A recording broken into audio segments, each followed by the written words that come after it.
Cette exposition sur les origines de l'écriture chinoise célèbre le 50e anniversaire des relations diplomatiques franco-chinoises.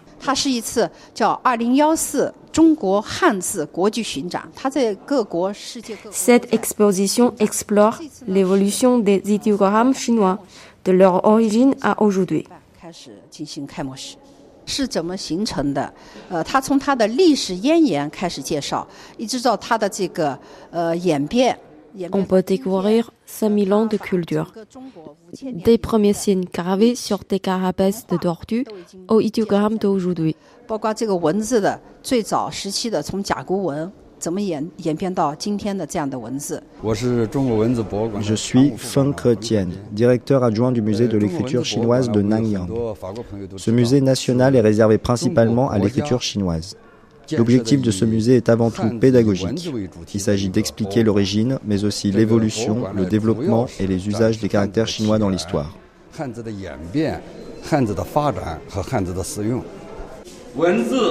L'écriture et la mémoire de la parole, c'est le symbole de la civilisation.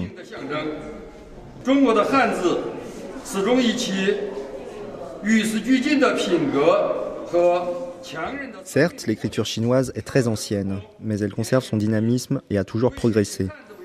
Pour rendre hommage à l'écriture chinoise, un musée a été créé à Nanyang, dans la province du Henan.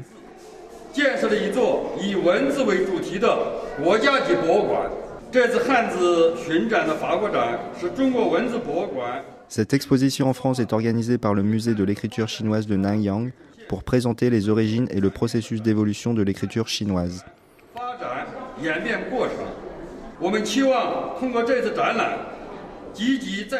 Nous espérons renforcer les liens entre la Chine et la France dans le but de promouvoir la culture chinoise.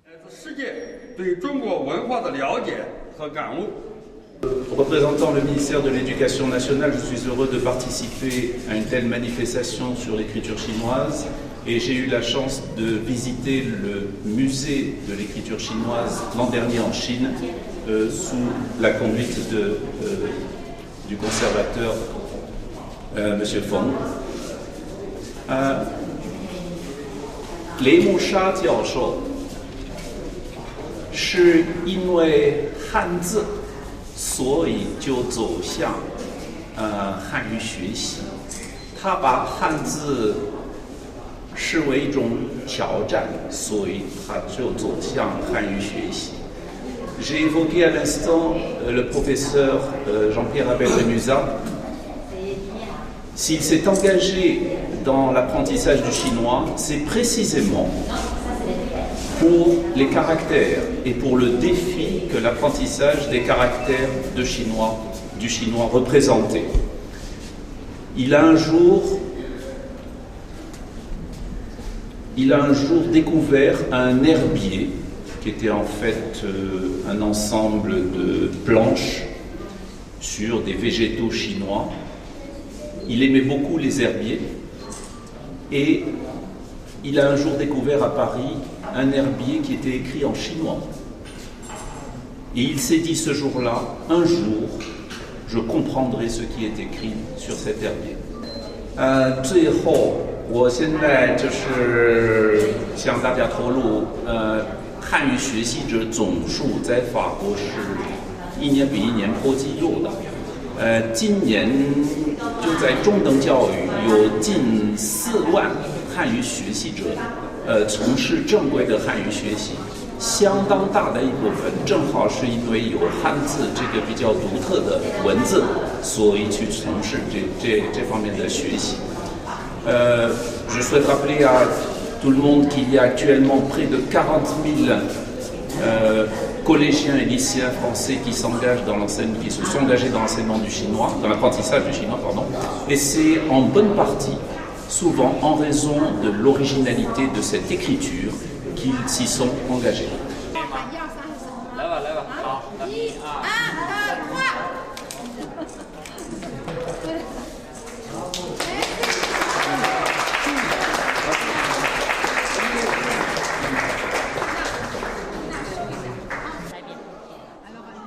Pour digérer les déchets alimentaires.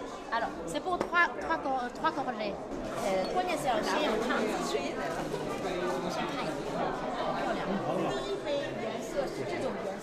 一直喝着了，感觉不好。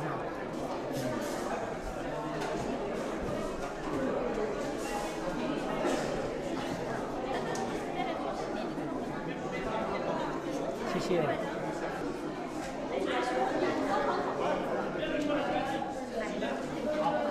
Bonjour, je suis Joël Bellassène, inspecteur général de chinois au ministère de l'Éducation nationale. Ce qui m'a orienté dans le choix du chinois il y a plus de 40 ans, c'est précisément le fait que l'écriture chinoise était une écriture très distante, qui suscite un peu le défi, c'est-à-dire qu'on a envie de voir ce qu'il y a derrière ces caractères. Quand on comprend qu'il y a beaucoup de caractères, on a envie d'en connaître quelques-uns pour les retrouver dans des journaux ou dans des livres. Et même si c'est une très longue marche, on a envie de savoir si on peut un jour arriver à quelques milliers de caractères pour un jour savoir lire. L'écriture chinoise, c'est quelque chose qui attire ceux qui recherchent le dépaysement, la différence culturelle. Alors, ce que je souhaite depuis très longtemps, c'est qu'un jour, il y ait une exposition, bien sûr sur l'écriture, mais sur la calligraphie chinoise. Mais je souhaiterais que cette exposition sur la calligraphie se fasse au plus haut niveau, c'est-à-dire au niveau du musée du Louvre ou du Grand Palais, parce que ce thème le mérite totalement. Aucune autre écriture dans le monde ne donne lieu à un art à part entière comme la calligraphie. L'écriture transmet la culture et symbolise la civilisation. Comme les autres écritures anciennes, l'écriture chinoise a été créée depuis des milliers d'années.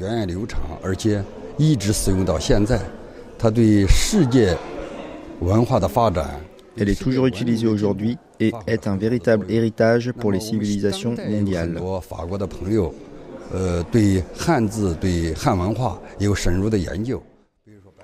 De nos jours, il existe de grands sinologues français comme Bellassène, un érudit de la culture chinoise qui a visité notre musée.